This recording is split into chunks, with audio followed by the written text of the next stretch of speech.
In today's video, we will see how to solve a 2 degree of freedom spring mass damper system which has two masses, and we'll try to derive the equations of motion and ultimately the transfer function. So let's get to it.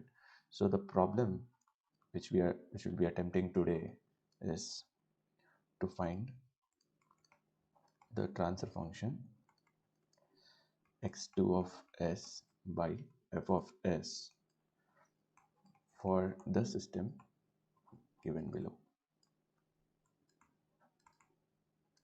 So the system will look something like this. So this is like a restricted wall, and just put some things like this, and we'll place two masses. So these masses, this is mass m1, this is mass m2. This mass m1 is connected to this wall through a spring, or maybe I'll use a different color for spring. So this is one spring with spring constant k1, and these two masses are connected between using another spring k2 and this mass through k3. Also, there are dampers in the system. Here we have one damper, and let us name it as FB3, and we have the friction of the mass FB1 and the friction of the mass M2 as FB2. So this is the system whose equation of motion we are supposed to derive, and the final transfer function which we are expecting is something like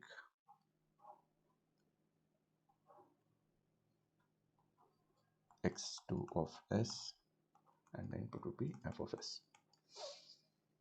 So let's try to solve this problem. So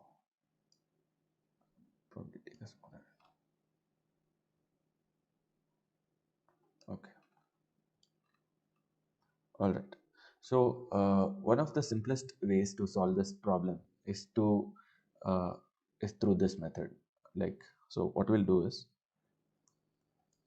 so first we have to see forces on mass m1 due to first its own motion. Let me call this A, and B, the motion of m2 transmitted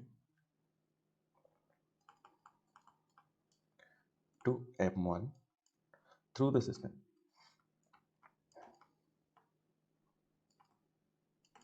So what we mean by this is, so we have our system m1 and m2.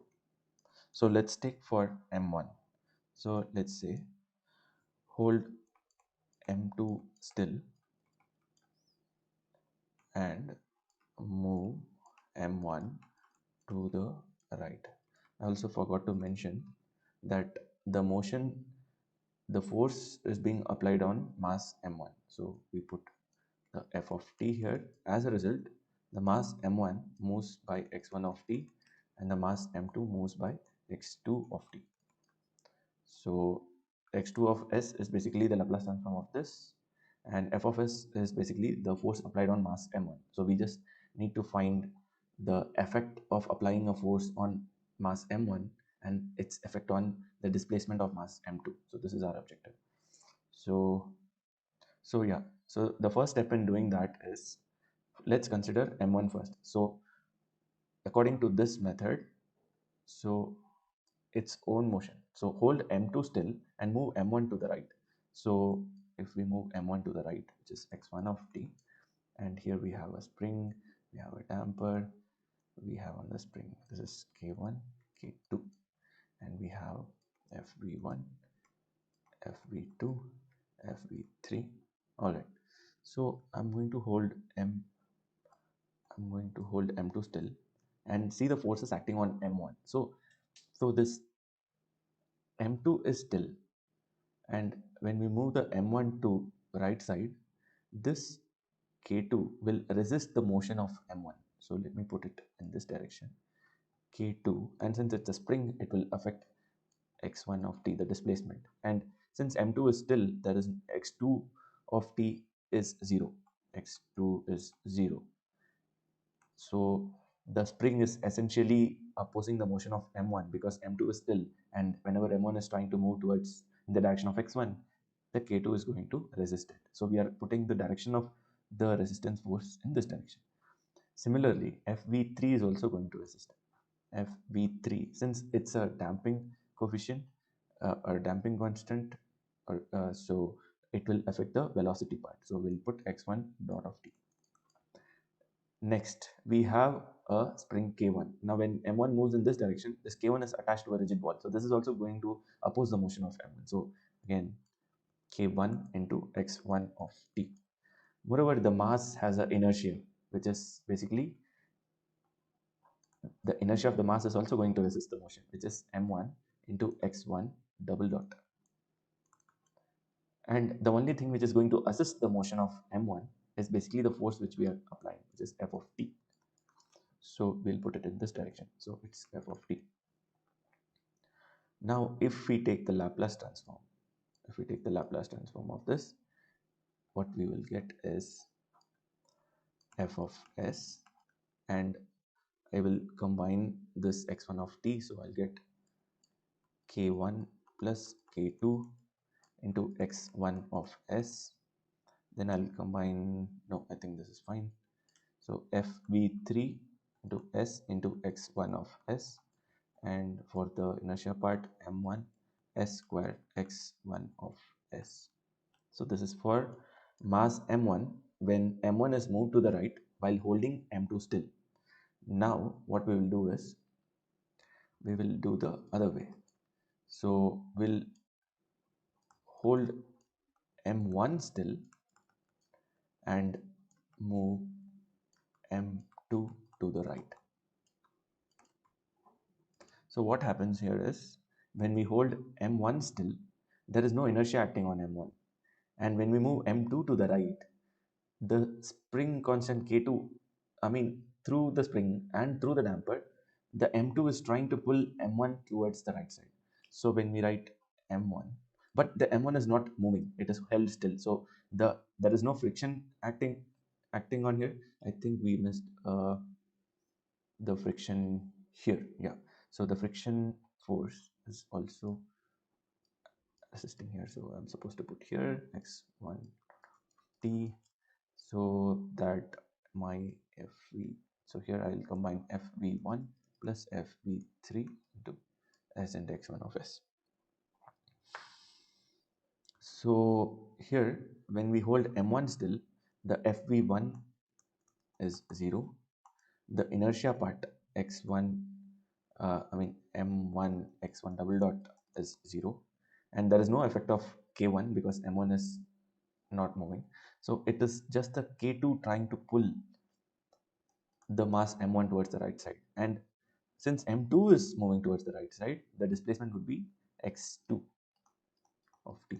So the force with which the spring will pull M1 to the right side would be K2 X2 of t, and the force with which the damper will pull M1 to the right side would be FB3 into X2 of t.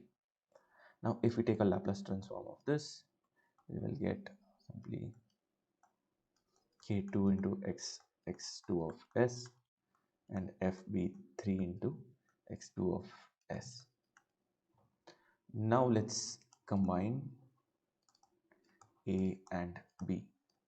So to obtain the forces acting on M1, we just have to put all these forces into a single block. So also, yeah, that is it. So the forces acting on the right direction is basically F of s, then K2 into X2 of s, then FB3 into X2 of s. The forces acting on the left direction is essentially k1 plus k2 into x1 of s, fv1 plus fv3 into s into x1 of s, and m1 s square into x1 of s. So this is the final forces acting on m1. Now similarly for m2, so let's quickly draw the diagram here. 1 m2. Okay, we have a spring here, k1, k2, upper here, k3, fv1, fv2, fv3. All right. So the same strategy, what we'll do is we'll hold m1 still and move m2 to the right. So when we hold m1 still and move m2 to the right and see the forces acting on m2. So when we hold m1 still and when we move m2 to the right, the spring constant, the spring k3 is going to resist. The spring k2 is going to resist because m1 is held still, so it will not allow the motion x2 of t. So all the forces here are actually opposing the motion in the direction of x2. So what we can put here is k2 into x2 of t, as the motion of m2 is x2, and k3 into x2 of t, and fv3 into x2 dot of t, and we have a friction fv2 into x2 dot of t. Also, the inertia of the mass m2 will also resist its motion in this direction. So again, we put m2 x2 double dot of t. So now there is no force acting on m2. The force is acting just on m1. We are just trying to move it in the direction. So there is no f of s acting this direction. So if we take a Laplace of this, what we get is m2. So we can club k2 and k3. So we get k2 plus k3 into x2 of s. We can club f3 and f2. So we'll get fb2 plus fb3 into s into x2 of s. Then this will come as m2 into s square x2 of s. Now this is a. Now doing the same way, hold m2 still and move m1 to the right. So what happens? The forces on m2. So we have to hold m2 still and move m1 to the right. So when we move m1 to the right, when we move m1 to the right, the motion, the displacement x1 causes the spring to push m2 in the right direction, towards the right direction. So the forces acting on m2 through the spring would be k2 into, it will be x1. Since we are moving m1, the spring will be compressed by that distance and the energy would be of that corresponding to that distance, which will try to move m2 towards the right side. So this is k2 x1, and we have another damper fv3 x1 dot, and also anything that is it, because it's m2 is held still, so fv2, the friction will not be there, there won't be any inertia. It's just these two connecting systems which will try to push m2 towards the right side, and hence these two forces. So we take a Laplace. It's pretty straightforward. m2, we get k2 into x1 of s, and we have fv3 into s into x1 of s. Now just like the previous uh, step, like we have to combine a and b to find the sum of all forces. So what we get is, on m2 we get k2 into x1 of s, we get fv3 s into x1 of s, then K2 plus K3 into X2 of S, F FB2 plus FB3 into X2 of S and M2S square, M2S square, X2 of S. So this is the forces acting on mass M2. Alright, so now we have successfully written all the forces acting on mass M1 and M2 and the forces acting on M1 because of M2, forces acting on M2 because of M1. Now this method is much more easier to solve because most of the time we struggle to find when we write the net displacement happening for a spring, like we could get confused whether it's x2 minus x1 or x1 minus x2, but this method is pretty much straightforward. So now let's proceed on to find the transfer function. So now when we write down the equations of motion for these two masses, what we essentially get is, let me just copy it from there using a lasso tool or something. Okay.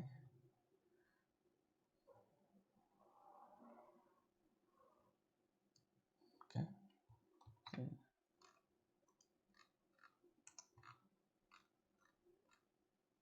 Okay. All right. So this works very well. Or maybe I'll put it here. Okay. So I'll try to write the equations of motion for M1 first. Alright, so the simplest way is to keep the forces acting on the left side on the left hand side, forces acting on the right to the right hand side. So all we get is M1 S square plus FV1 plus FV3 into S plus K1 plus K2. Now everything has X1 of S as common. This is equal to F of S plus K2, sorry, we have a FV3 into S into X2 of S. There's a mistake here. K2 plus FV3 into S as X2 of S as common.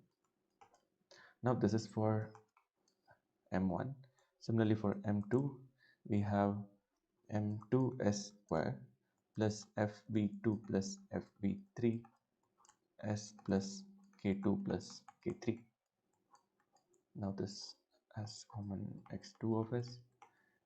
So there is no force acting on M2, so we just have K2 plus FV3S into X1 of S. This is our second equation. So our goal is to find X2 of S by F of S. So it's pretty straightforward if we look at equation 2, that I can express X1 of S in terms of X2 of S and then I can substitute it here. So what I'll do is I'll write this thing as term 1, I'll write this thing as term 2 so that I don't have to repeat everything again. So we have to express this in this equation 2 in terms of x1 of s. So I'll write x1 of s is equal to term 2 into x2 of s divided by k2 plus fv3s. Now this is my third equation. Now I just substitute this third equation in equation 1 in place of x1 of s. So I'll get term 1 into term 2 into x2 of s divided by k2 plus fv3 of s, and on the right hand side we have f of s plus k2 plus fv3 s into x2 of s. So we have to bring this term to the, so what we need is x2 of s on the numerator, so we can we can bring this here.